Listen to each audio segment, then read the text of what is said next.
When it comes to the development of video games, what kind of factors do you normally think about? Well, a video game's graphics and art direction is an important one. Everyone likes a video game that is nice to look at. If you're into technical aspects, a game's general gameplay design is often more important.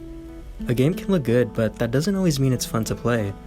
A lot of different talents have a role in creating a good video game, and without even just one, the experience can become completely different. The art of video game voice acting is one that generally goes underappreciated and unfortunately underpaid. Low compensation plagues the video game industry and has even led to voice actors, part of the actors union SAG-AFTRA, to go on strike fighting to obtain higher pay for their voice work. This is very unfortunate as more work goes into voice acting for the video game industry than most people may think, and a game with mediocre or even no voice acting at all can ruin the entire feel of a gaming experience. On top of a typical dialogue, game voice actors are also used to recording sometimes hundreds of different in-game sound bites for nearly every possible action done in-game, such as sounds for when a character jumps, lands, runs, and even panting when they get tired. However, an extra layer is added when we take a deeper look at the people who are the voices behind their respective characters. It is common to see actors and actresses voicing characters of their same racial background. For example, Barrett from Final Fantasy VII Remake, a black character, is also voiced by John Eric Bentley, a black actor. In some cases, however, voice actors are known to provide the voices for characters who are different racial and cultural backgrounds than the actors who play them. The question I want to ask you is if this is wrong.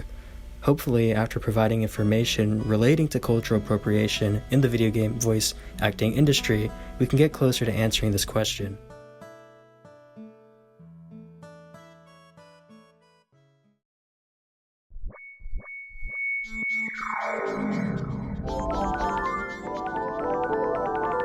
If we want to learn more about cultural appropriation in video game voice acting, it's important to recognize what cultural appropriation is in the entertainment industry as a whole. The School of the Art Institute of Chicago defines cultural appropriation as the act of taking or using things from a culture that is not your own, especially without showing that you understand or respect this culture. In many cases, cultural appropriation is most seen in the entertainment industry, ranging from a variety of mediums. Sports teams have been known to have borrowed Native American imagery for the use of their mascots and branding. An article from culturalsurvival.org addresses the use of the Indian warrior being conveyed in sports culture. For example, the Washington Redskins feature headdresses, feathers, and tomahawks to create a stereotypical image of Native Americanism. In the film industry, Tropic Thunder, released in 2008, features a slightly younger Robert Downey Jr. performing blackface for a majority of the film. While technically the actors in the film are playing actors inside the film, and Downey Jr.'s character inside the film is only doing it for the role inside the film. Wow, that's confusing. Conversations were still brought up if this should be deemed controversial. A prominent example in the video game industry involves what is deemed as the greatest video game of all time according to Metacritic.com, The Legend of Zelda: Ocarina of Time. Released in 1998, a later version of the game was released changing the music that was heard during the Fire Temple segment of the game. Initial release copies included Muslim chants in Arabic that translated to, "I bear witness that there is no God but Allah." IMDb states that this chant was removed in later releases of the game because Nintendo did not want to offend Muslims who are familiar with the chant.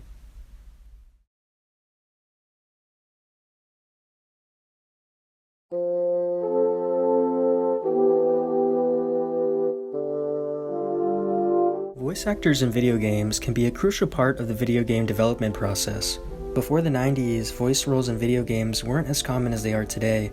The first instance of voice recording heard in a video game was Dragon's Lair in 1983, released for the Super Nintendo. According to VoiceArchive.com, the voiceovers were recorded by the game's developers in order to cut on costs, but as game developments evolved, auditions for voice roles became more common and more professional voice actors would begin voicing characters in games. It's easy to think that the role of a video game voice actor is simply recording dialogue, and while that is a big part of it, it eventually becomes so much more. Backstage.com released an article titled How to Become a Video Game Voice Actor, where Kevin Redding states, "Take note of how actors convey combat and action scene sounds. when their characters are attacking, screaming, getting punched, etc. Most video games employ such voiceover work for action and battle scenes, in addition to cinematic cutscenes and dialogue between characters. What Reddings is saying is that, on top of speaking lines, they are also recording a wide array of sounds for multiple possible scenarios. These can include voice recordings for characters attacking or being damaged during a battle. These attentions to detail make the overall experience of a video game so much more authentic and lively, and a game without voice work can, if not handled well, feel lifeless to an extent. Another added layer to this authenticity comes with how diverse video game characters can be. Video game characters represent countless different races and cultures, and it's really impressive to see how well people around the world have been represented in video games since the industry's inception. According to an article published by PBS, the first video game to feature a black character was Heavyweight Champ, an arcade fighting game released by Sega in 1976. They go on to talk about how Native American and Indigenous representation are also found in popular franchises such as Turok, Assassin's Creed, and Prey. Where things become more complicated are the discussions surrounding who should be playing these characters, a question that has been brought up more frequently over the past few years. A prime example of controversies in voice acting include two characters from two of the most popular adult animated sitcoms, The Simpsons and Family Guy. In 2017, a documentary was released delving into popular Simpsons character Apu, and accused the character of portraying Indian and South Asian heritage using negative stereotypes and racial slurs. The documentary caught the attention of the public, as well as the show's runners, and in response they decided to cut Apu from all future episodes from that point on. In an interview with Hank Azaria, the voice of the character, he eventually apologizes to every single Indian person in the country, as he himself is a white man. A similar situation had occurred with classic Family Guy character Cleveland Brown, who was voiced by Mike Henry, another white man, but after public outcry over the actor playing the black character, was later recast to Arif Zahir, a black YouTuber known for doing a shockingly identical impression of the character. In fact, Fox, the network that houses shows like Simpsons and Family Guy, said it will stop using white actors to voice characters of color in their shows. Similar ideologies are found in the video game industry. Haley Armstrong, a black voice actress, says on her website that white voice actors should never voice black characters. She says that mainstream acceptance for black characters in media came much later in the voice-over industry, and that because of that factor, it was initially a white-dominated industry due to there not being many black characters to voice over. Because of dominance in white actors, there have been less voice opportunities for black actors. She goes on to say that white voice actors have access to a wider range of characters, so black actors should at least be given priority over characters of their own race.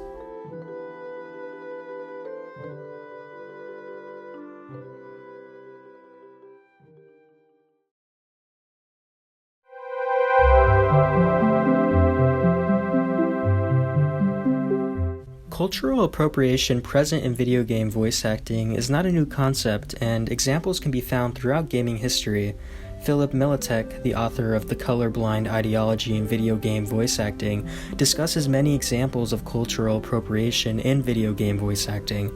The military strategy game Wargroove, released in 2019, sparked controversies when the voice castings were publicly posted and included 3 characters of color being voiced by white actors.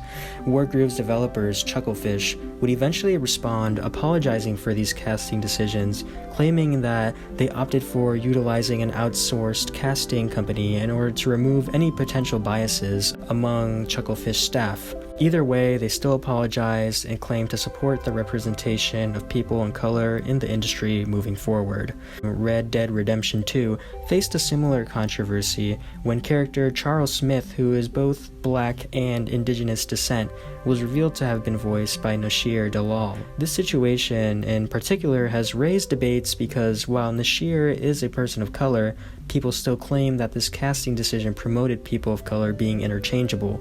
Uncharted: The Lost Legacy, released in 2017, included characters Chloe Fraser and Nadine Ross, who are Indian, Indigenous, and Black South African.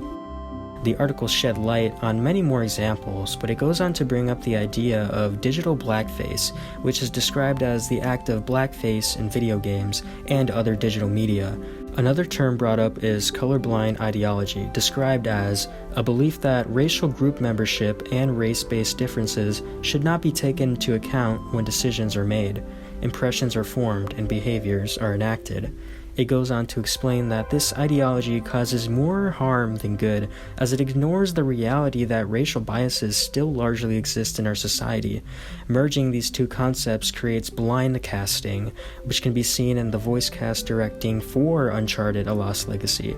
They claim that the color of a character's skin is an afterthought when making their games, but Militech says that this response proves the "I don't see color" argument of the colorblind ideology. Another point that is brought up involves Grand Theft Auto series of games. These games are known to cast black voice actors to play black characters, but Militech thinks that another layer is added when stereotypical directing is put into place by white voice directors. This becomes an issue when black actors are casted to play black stereotypes, which are used to amuse the general white audience who in most cases only have access to limited cultural information on other races.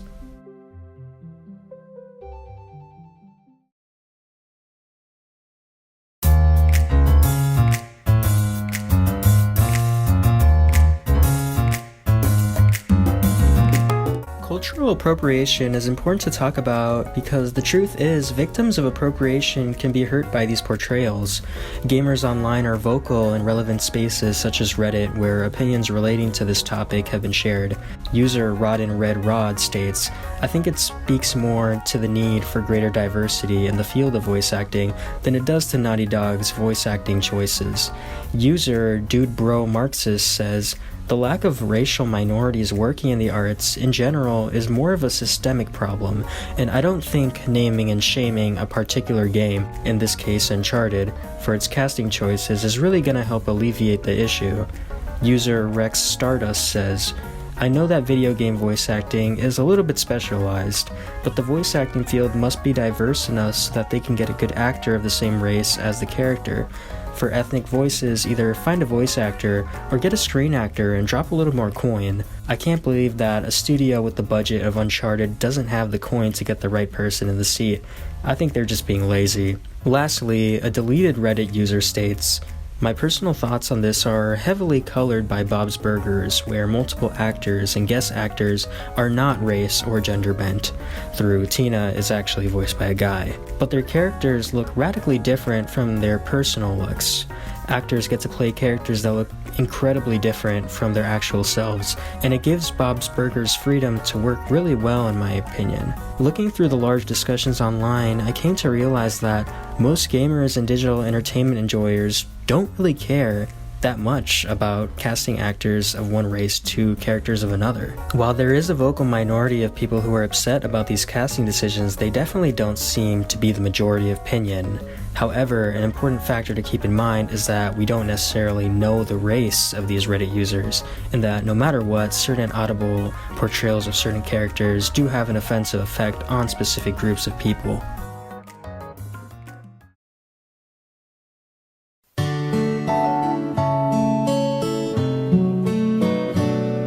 The impact of voice castings on characters is something that is being brought up more and more in the entertainment industry.